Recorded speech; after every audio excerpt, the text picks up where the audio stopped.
مرکز مطبوعات وزارت کارهای داخلی تاجیکستان درباره دو صدمه مرگ‌آور در جماعت بوستانقلعه نویه کوشانیان در جنوب جمهوری و در نویه لخش در وادی رشت در شرق کشور خبر داد. به نام اطلاع وزارت کارهای داخلی شام 3 ایون سال 2024 تقریبا ساعت 21:35 راننده ماشین تمغه گاز 24 نبی حبیب‌الله سال تولدش 1993 ساکن شهر بختر هنگام حرکت از سمت شهر لیوکند به سمت شهر بختر در حدود جماعت دیوت بوستانقلعه نویه کوشانیان از عهده دوره واسطه نقلیات نبرآمده موتورسیکلران کنجایف تیمور سال تولدش 1984 ساکن شهر دوشنبه را پخش نموده است.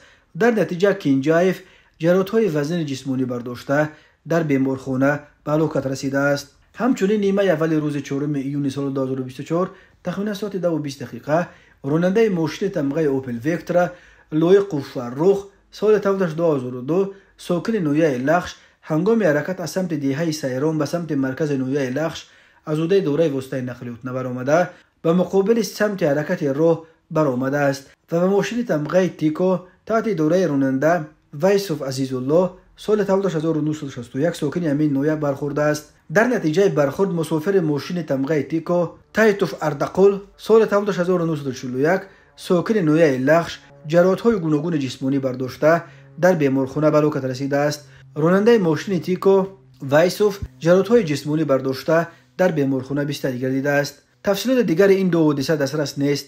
وزارت کارهای داخلی گفت اوید بین حادثه و تحقیقات ادامه دارد.